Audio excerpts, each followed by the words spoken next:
Dictation शुरू होगा 5 second बाद।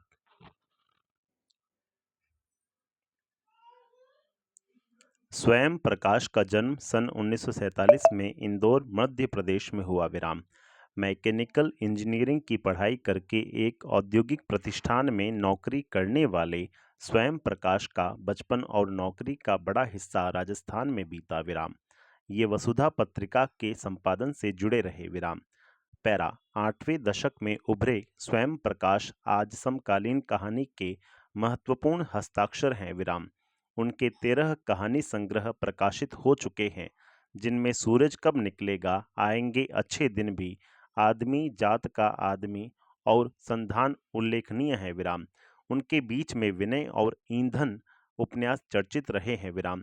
उन्हें पहल सम्मान, बनमाली पुरस्कार, राजस्थान साहित्य अकादमी पुरस्कार आदि पुरस्कारों से पुरस्कृत किया जा चुका है।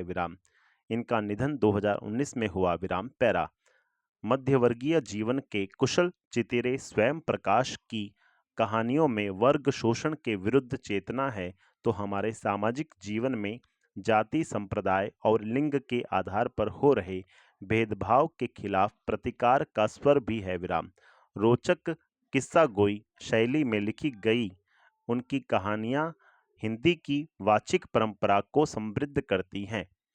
चारों ओर सीमाओं से घिरे भूभाग का नाम ही देश नहीं होता। देश बनता है उसमें रहने वाले सभी नागरिकों, नदियों, पहाड़ों, पेड़ पौधों, वनस्पतियों, पशु पक्षियों से और इन सब से प्रेम करने तथा इनकी समृद्धि के लिए प्रयास करने का नाम देशभक्ति है। नेताजी का चश्मा कहानी कैप्टन चश्मे वाले के माध्यम से देश के करोड़ों नागरिकों के योगदान को रेखांकित करती है, जो इस देश के निर्माण में अपने अपने तरीके से सहयोग करते हैं। कहानी यह कहती है कि बड़े ही नहीं, बच्चे भी इसमें शामिल हैं। हालदार साहब को हर 15वें दिन कंपनी के काम के सिलसिले में उस से गुजरना पड़ता था। कस्बा बहुत बड़ा नहीं था। जिसे पक्का मकान कहा जा सके वैसे कुछ ही मकान, और जिसे बाजार कहा जा सके वैसा एक ही बाजार था। कस्बे में एक लड़कों का स्कूल, एक लड़कियों का स्कूल, एक सीमेंट का छोटा सा कारखाना, 2 ओपन एयर सिनेमा घर और एक ठो नगर पालिका भी थी। नगर पालिका थी तो कुछ न कुछ करती भी रहती थी।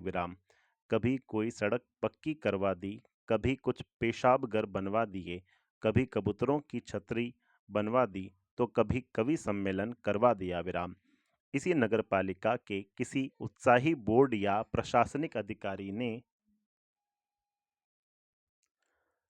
एक बार शहर के मुख्य बाजार के मुख्य चौराहे पर नेताजी सुभाष चंद्र बोस की एक संगमरमर की प्रतिमा लगवा दी।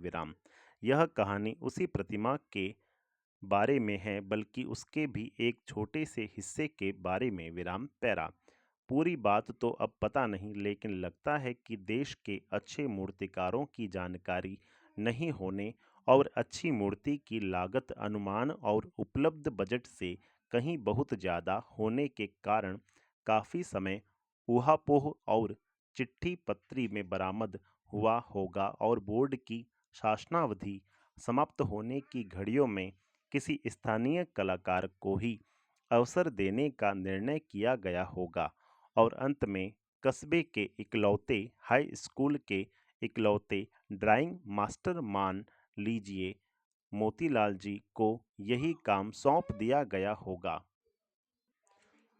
जो महीने भर में मूर्ति बनाकर पटक देने का विश्वास दिला रहे थे। पैरा जैसा कि कहा जा चुका है, मूर्ति संगमरमर की थी।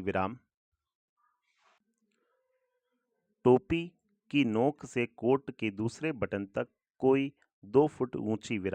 जिसे कहते हैं बस्ट। और सुंदर थी। नेताजी सुंदर लग रहे थे। कुछ कुछ मासूम और कमसीन। फौजी वर्दी में। मूर्ति को देखते ही दिल्ली चलो और तुम मुझे खून दो वगैरह याद आने लगते थे। इस दृष्टि से यह सफल और सराहनीय प्रयास था। केवल एक चीज की कसर थी, जो देखते ही खटकती थी विराम। नेताजी की आंखों पर चश्मा नहीं था विराम, यानी चश्मा तो था लेकिन संगमरमर का नहीं था विराम। एक सामान्य और सचमुच के चश्मे का चौड़ा काला फ्रेम मूर्ति को पहना दिया गया था विराम। हालदार साहब जब पहली बार इस कस्बे से गुजरे और चौराहे पर पान खाने रुके, तभी उन्होंने इसे लक्षित किया और उनके चेहरे पर एक कौतुक भरी मुस्कान फैल गई विराम। वाह भाई, यह आइडिया भी ठीक है विराम। मूर्ति पत्थर की लेकिन चश्मा रियल। पैरा। जीप कस्बा छोड़कर आगे बढ़ गई। तब भी हालदार साहब इस मूर्ति के बारे में ही सोचते रहे और अंत में इस निष्कर्ष पर पहुंचे कि कुल मिलाकर कस्बे के नागरिकों का यह प्रयास सराहनीय ही कहा जाना चाहिए विराम। महत्व मूर्ति के रंग रूप या कद का नहीं, उस भावना का है, वरना तो देशभक्ति भी आजकल मजाक की चीज होती जा रही है विराम। पैरा। दूसरी बार जब हालदार साहब उधर से गुजरे तो उन्हें मूर्ति में कुछ अंतर दिखाई दिया विराम। ध्यान से देखा तो पाया कि चश्मा दूसरा है विराम। पहले मोटे फ्रेम वाला चौकोर चश्मा था, अब तार के फ्रेम वाला गोल चश्मा है विराम।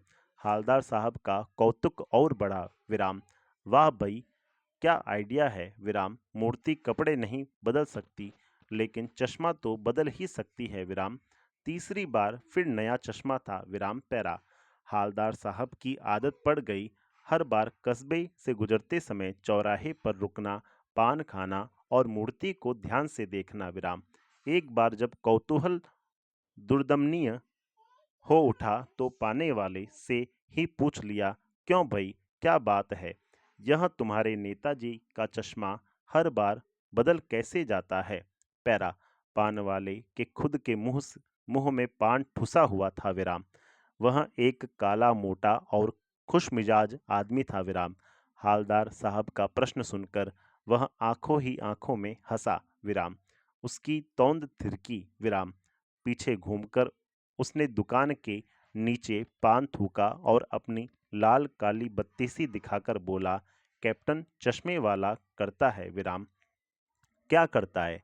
हालदार साहब कुछ समझ नहीं पाए विराम।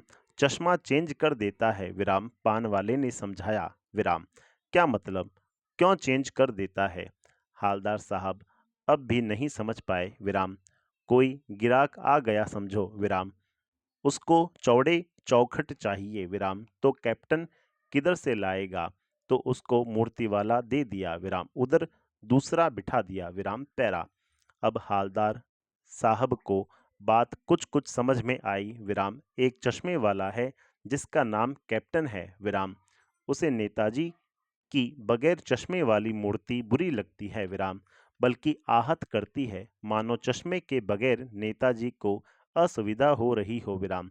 इसलिए वह अपनी छोटी सी दुकान में उपलब्ध गिने चुने फ्रेमों में से एक नेताजी की मूर्ति पर फिट कर देता है विराम। लेकिन जब कोई ग्राहक आता है और उसे वैसे ही फ्रेम की दरकार होती है जैसा मूर्ति पर लगा है, तो कैप्टन चश्मे वाला मूर्ति पर लगा फ्रेम संभवतः नेताजी से क्षमा मांगते हुए लाकर ग्राहक को दे देता है और बाद में नेताजी को दूसरा फ्रेम लौटा देता है विराम। वाह भाई खूब, क्या आइडिया है विराम। पैरा। लेकिन भाई, एक बात अभी भी समझ में नहीं आई विराम। हालदार साहब ने पान वाले से फिर पूछा, नेताजी का ओरिजिनल चश्मा कहाँ गया? पैरा।